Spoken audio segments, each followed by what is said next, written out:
Hello friend, मैं रवि कुमार। आज आप लोगों के बीच प्रकाश के गुण तो पढ़ा दिए थे, उसमें हमको दर्पण मिला था क्योंकि प्रकाश से रिलेटेड इंपॉर्टेंट होता है दर्पण। तो आज हम आप लोग को दर्पण के बारे में, दर्पण में एकदम जीरो से लेके हायर लेवल तक, जहाँ तक आपकी कंपटीशन क्लास 10th और 12th तक दर्पण के बारे में सीख जाना है। और इससे जो VVI क्वेश्चन होता है उसको अलग हम लिख डाले हैं। तो सबसे पहले आप लोग को बता दें कि दर्पण कहते किसे हैं, दर्पण होता क्या चीज़ है। तो दर्पण याद रखिएगा कि जो आप घर में दिन रात आईना अपना देखते हैं वो जो है दर्पण होता है। क्या होता है जी? दर्पण एक शीशा है। और शीशे के अगर एक भाग को हम पेंट कर दें, मान लिया जाए कि ग्लास है और ग्लास के एक भाग तक हम पेंट कर दें तो उधर हम लोग का इमेज बन जाता है। ये भी एक इमेजिंग चीज़ है कि हम लोग का हूबहू तस्वीर, ये भी एक उसका एक्चुअल ऐसा गुण है। अगर उसको हम लोग नए जमाने में देखो तो लाइक जादू। अगर मान लिया जाए कि देखते देखते कॉमन हो गया है तब ना हम लोग उस पर विशेष नहीं ध्यान देते हैं। उस कांच का एक ऐसी प्रॉपर्टी हो जाती है कि जब एक तरफ हम लोग पेंट कर दें, कलई कर दें, तो हम लोग के हूबहू प्रतिबिंब बना देता है। तो वो हम लोग के क्या कहलाता है जी? दर्पण कहलाता है। समतल दर्पण। कैसा दर्पण? समतल दर्पण। तो अब समतल दर्पण के क्या क्या प्रॉपर्टी होते हैं, क्या क्या गुण होता है, जो आपके घर में जो जनरल दर्पण होते हैं, जो पर डे आप जरूर यूज करते हैं अपना बालों को संवारने के लिए, तो आज हम लोग उसके बारे में जानेंगे और सीखेंगे। तो सबसे पहले हम लोग के दर्पण के गुण क्या होते हैं। दर्पण के गुण जी, तो कह रहा है कि प्रतिबिंब दर्पण के पीछे बनता है। सबसे पहले दर्पण में हम लोग प्रतिबिंब देखते हैं तो अपना फोटोग्राफ देखते हैं कि कैसा रहता है, पीछे रहता है, वो यानी कि पीछे बना रहता है। दूसरा, प्रतिबिंब का आकार वस्तु के आकार के बराबर होता है। अगर हम लोग का मुंह जैसा हो वैसा ही हो।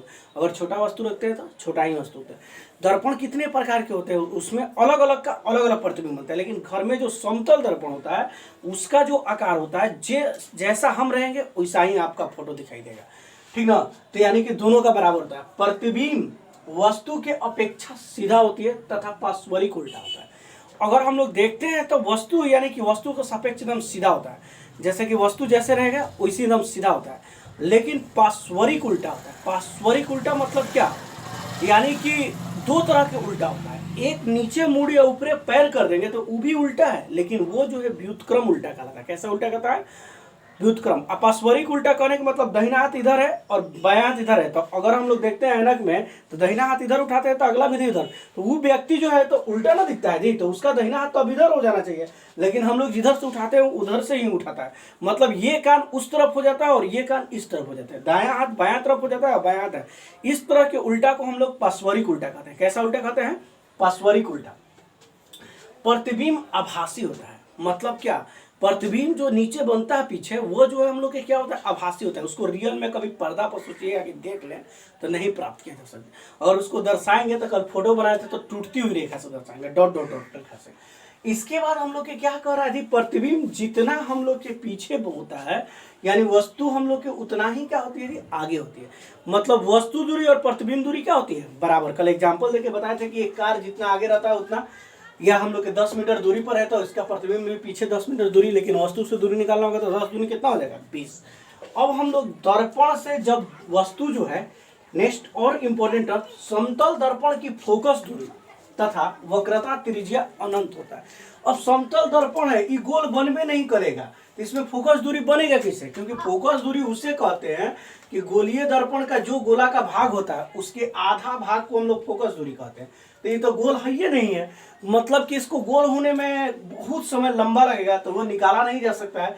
इसलिए फोकस दूरी और वक्रता त्रिज्या इसका क्या माना गया है? अनंत माना गया है। क्या माना गया है? अनंत। नहीं बताया जा सकता है। याद रखिएगा कि F बराबर हम लोग के जानते हैं R बाई क्या होता है? 2 होता है। वक्रता त्रिज्या के आधा होता है, जो कि संभव ही नहीं है। समतल दर्पण के आवर्धन M, आवर्धन बराबर सूत्र क्या होता है जी? प्रतिबिंब की ऊंचाई बटा में वस्तु की ऊंचाई, अर्थात M बराबर सूत्र जानते होंगे आप लोग, H डैश बटा में H। तो जितना हम लोग के प्रतिबिंब का ऊंचाई होता है उतना ही वस्तु का ऊंचाई होता है। दोनों कट जाएगा, मतलब कि याद रखिएगा हमेशा कि समतल दर्पण का अगर आवर्धन पूछ दे तो हमेशा +1, एकदम VVI क्वेश्चन है। समतल दर्पण का आवर्धन +1 और समतल दर्पण की फोकस दूरी इन्फिनिटिव, या घुमा दे थोड़ा और क्वेश्चन तो वक्रता त्रिज्या भी इन्फिनिटिव। आई होप आप लोग को ये समझ में आ गया होगा। अब देखिए हम लोग चलते हैं समतल दर्पण के बीच। अगर दो समतल दर्पण के बीच कोई वस्तु रखते हैं तो उसका प्रतिबिंब कितने बनते हैं, इस थ्योरी पर चलते हैं। ठीक, देखेंगे।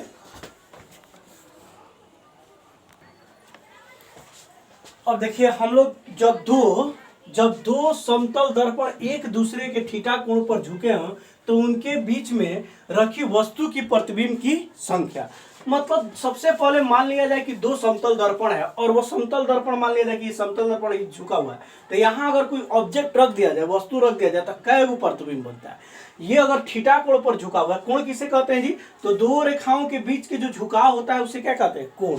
दो रेखाओं के बीच के झुकाव को क्या कहते हैं? कोण कहते हैं। कोण को इंग्लिश में क्या कहते हैं? एंगल कहते हैं।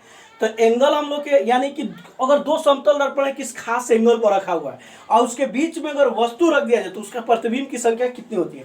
तो इसका अलग अलग कंडीशन होता है, सारे कंडीशन को जानेंगे। लेकिन एक क्वेश्चन याद रखिएगा, एकदम VVI क्वेश्चन है कि अगर हमेशा पूछ देता है कि दो समतल दर्पण अगर हम लोग के समानांतर रखे हैं और समानांतर रखा गया है और उसके बीच में एक वस्तु रख दिया जाए तो प्रतिबिंब की संख्या कितनी होगी? अनंत। सैलूनवा में आप लोग जाते हैं तो देखते हैं कि आपका मुड़िया जो है एगो पीछू बाल कटाता है, एगो और लगता है अंदर कटवाता है, एगो और अंदर कटाता है। ऐसा क्यों होता है? आप लोग सैलून में जाइएगा तो देखिएगा, आप लोग गौर कीजिएगा कि आगे तो एगो दर्पण लगभग ही कया रहता है, जितना आगे लगा रहता है उसके जस्ट उतना ही समानांतर एगो पीछे रहता है। और एक जहाँ हम लोग के कुर्सी लगा रहता है तो हम लोग देखते हैं कि एगो और बनाए प्रतिबिंब एगो और। तो दो अगर दर्पण रहे, अगर एक दूसरे के हम लोग के क्या रहेगी? समानांतर है, मतलब क्या रहे? समानांतर है। तब बीच में अगर कोई ऑब्जेक्ट रख दिया जाए यानी वस्तु रख दिया जाए तो उसका हम लोग के प्रतिबिंब की संख्या कितना होता है? इन्फिनिटिव होता है। लेकिन बहुत इंपॉर्टेंट क्वेश्चन होता है कि अगर हम लोग के दो दर्पण समानांतर रख दिया जाए तब उसके बीच में रखे वस्तु की प्रतिबिंब की संख्या कितनी होती है? तो कितनी होती है? अनंत। इसका हम लोग के लाइफ में प्रैक्टिकली रूप से कहाँ देखने को मिलता है? सैलून में। बाल कटाने जाइएगा तो प्रैक्टिकली रूप से आप देख लीजिएगा कि कै गो व्यक्ति काट रहा है, वो ऐनक में एक और। अगर जिस व्यक्ति के पास अगर पीछे वाला ऐनक नहीं रहेगा तो सिर्फ आपका एक प्रतिबिंब नजर आएगा, लेकिन अक्सर सैलून में दो लगा ही रहता है। तो ये तो हो गया जनरल के अनंत होता है। लेकिन कह रहा है कि अगर किसी एंगल पर ही झुका रहता है, मान लिया जाए कि एक ही समतल दर्पण है और एक ही समतल दर्पण है और यहाँ पर ये इसके बीच मान लिया जाए कि कोई कोण बन रहा है, मान लिया जाए कि 60 डिग्री का कोण बन रहा है। 60 डिग्री के कोण पर ही है, यहाँ जो थीटा बन रहा है वो कितना डिग्री का है जी? 60 डिग्री का। अब तब यहाँ पर हम एक ऑब्जेक्ट रख दें यानी कि वस्तु रख दें, सपोज डेट यहाँ पर हम लोग के कोई वस्तु है, तब इसका पूछ रहा है कि प्रतिबिंब की संख्या कितनी होगी? तो इसको निकालने के लिए सबसे पहले थीटा बटा में 360, अगर थीटा बटा में 360 अगर विषम संख्या है तो यही हो जाएगा। अगर थीटा बटा में 360 सम संख्या है तो इसमें से एक घटा लेंगे प्रतिबिंब की संख्या पता करने के लिए। और थीटा बटा में 60 अगर भिन्न आ जाए, भिन्न मतलब क्या? भिन्न मतलब क्या होता है जी? अंश बटा में हर, यानी कि अंश बटा में हर, यानी कि मान लीजिए 3/5, ये एक भिन्न कहलाएगा। 5/6 मतलब अंक बच जाए, एक्यूरेट ना कटे। तब हम लोग उसको दशमलव में बदल के, और दशमलव में बदले और 1 पॉइंट भी आया, तब पहले वाला जो अंक रहेगा वही उसका क्या होता है? प्रतिबिंब की संख्या। 1.2 मतलब a, इतना हो जाता है। अब जैसे ये आपको प्रैक्टिकली रूप से समझ में कब आएगा? जैसे कि मान लिया जाए कि अब क्वेश्चन आपको दे दे, इस तरह से फिगर दे दे कि दो समतल दर्पण जो है एक दूसरे के हम लोग के 60 डिग्री पर झुका हुआ है और उसके बीच में एक वस्तु रखा गया है। उसके बीच में क्या रखा गया है जी? वस्तु। तब पूछ दे कि इसमें प्रतिबिंबों की संख्या कितनी होगी, यानी कि इस फिगर में प्रतिबिंबों की संख्या कितनी होगी? n मतलब प्रतिबिंब की हम लोग के क्या चीज? संख्या। प्रतिबिंब की संख्या। प्रतिबिंब की संख्या कितनी होगी?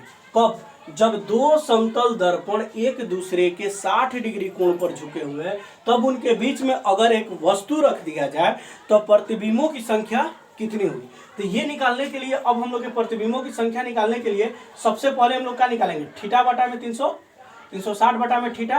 तो यहाँ पर हम लोग के 360 और थीटा है हम लोग के 60, कट जाएगा 6×6 36, यानी कि हम लोग के 6 आया। 6 का चीज है जी? सम संख्या। सम संख्या है क्योंकि सम संख्या 6 इसलिए है क्योंकि 2 से कट जाएगा। इवन नंबर उसे कहते हैं जो 2 से पूरा कट जाए तो सम संख्या है। तो सम संख्या की शर्त क्या बताया कि थीटा बटा में 360 - 1, यानी कि प्रतिबिंब की संख्या हम लोग के क्या हो जाएगा जी? 360 बटा 1 माइनस में हम लोग के क्या 1, और इसको सॉल्व करनी है कि 6 आया और 6 - 1 प्रतिबिंब की संख्या क्या होगा? 5। कभी कंफ्यूज करिएगा नहीं। जब भी अगर दो हम लोग के देंगे कि दो समतल दर्पण एक दूसरे के 60 डिग्री कोण पर झुका हुआ है और उसके बीच में एक वस्तु रख दिया जाए तो प्रतिबिंब की संख्या कितनी होगी जी? 5। तो सबसे पहले हम लोग थीटा बटा में 360 निकाल लेंगे। अगर हम लोग के सम संख्या आ गया तो सम संख्या आ गया तो -1 कर लेंगे। अगर विषम संख्या रहता, अगर मान लिया जाए कि 7 आता, कुछ वही आता तो उतना ही लिख लेते। आ गया बात समझ में? अब मान लिया जाए कि हम लोग के कुछ दूसरा एग्जाम्पल लेते हैं। अगर मान लिया जाए कि यहाँ 60 डिग्री पर नहीं देकर 45 डिग्री पर दिया रहा है, कितना डिग्री पर, तब वस्तुओं की प्रतिबिंबों की संख्या क्या होता है, तो थीटा बटा में 360 निकालते हैं, यहाँ 45 रखा है। तो अब 9 चौके 36 और यहाँ पर 9 पचे 45, 5 8 है 40, 9 चौके 36, 0 हो जाएगा, 9 पर हम लोग है 9 चौके 36, 9 पचे 45 और 5 8 है 40, यानी 8। फिर हम लोग के सम संख्या हुआ, यानी प्रतिबिंब की संख्या हम लोग की कितना हो जाएगा जी, 7। आ रहा बात समझ में। अगर मान लिया जाए कि इसी तरह से हम लोग के कोई भी दे, तो सबसे पहले हम लोग क्या करेंगे जी, देख लेंगे और ये निकाल लेंगे। अगर मान लिया जाए कि क्वेश्चन इस तरह से दे दे, यहाँ 120 डिग्री पर दे कि 120 डिग्री पर झुका है, कितना डिग्री पर जी, 120 डिग्री पर दे, तो थीटा बटा में 360 निकालेंगे प्रतिबिंब की संख्या, 360 अब बटा में 120, तो 1 0 कट जाएगा और 12 चौबीस 36, यानी थीटा बटा में 3, यानी कि थीटा बटा में 360 जो है 3 आया। 3 जो है क्या है, विषम संख्या। और विषम संख्या के लिए लॉजिक होता है खाली क्या है, 1 माइनस हट जाएगा। मतलब थीटा बटा में 360 अभी निकाले हम लोग, कितना है 3, तो प्रतिबिंब की संख्या कितना हो जाएगा, 3 हो जाएगा। आ रहा बात समझ में। अगर मान लिया जाए कि थीटा यहाँ पर 75 डिग्री दे दे, क्या दे दे जी, 75 डिग्री, तो 75 डिग्री दे दिया जाएगा, तो हम लोग क्या होगा जी यहाँ पर, तो यहाँ पर हम लोग क्या लिख देंगे जी, थीटा बटा में पहले 360 निकालेंगे, तो यानी कि 360 बटा में 75, 25, मान लिया जाए कि 5 के पावर में 5 एकम 5 और यहाँ पर 50 25, यहाँ पर 5 7 35 और 5 दूनी 10, 3 से कट जाएगा, 3 दूनी 6, 3 चौके 12, 3 5 15, यानी कि 24 बटा में हम लोग क्या है 5। मतलब एक भिन्न आ गया, क्या हो भिन्न, तो उसके या दशमलव में, तो दशमलव में अगर चेंज कर लेंगे तो हम लोग के कितना आ जाएगा जी, यानी कि n बराबर हम लोग के कितना आया, थीटा बटा में 300 कितना, यानी कि 24 बटा में 5 दशमलव में 5 8 है, कितना हो जाएगा जी, 4 5 20, सॉरी 4 5 20 और 5 8 है 40। तो हम लोग के क्या ए पॉइंट बी, तो इसके क्या बोले हैं कि पहले वाला, तो पहले क्योंकि आधा को तो नहीं वैल्यू देंगे, पहले वाला हूँ, जैसे कि ए दशमलव बी आ जाए तो मतलब क्या ए, यानी कि प्रतिबिंब की अगर संख्या निकालना होगा तो क्या होगा 4। आगे बात समझ में। 3 कंडीशन हो सकता है, सबसे पहले समानांतर, तो समानांतर रखा रहेगा तो याद रखिएगा अनंत होगा। अगर मान लिया जाए कि सम संख्या है तो एक घटा लीजिएगा, विषम संख्या है मतलब सेम हो जाएगा। अगर भिन्न बच जाए तो हम लोग क्या करेंगे, दशमलव में बदल लेंगे और दशमलव वाला पहला अंक ले लेंगे प्रतिबिंबों की संख्या। आई होप आप लोग के समझ में आ गया होगा। तो दर्पण इस तरह से खत्म हो गया और आगे हम लोग चलेंगे। अगर ये वीडियो अच्छा लगे तो प्लीज लाइक करें, शेयर करें। आज के लिए इतना ही, थैंक यू।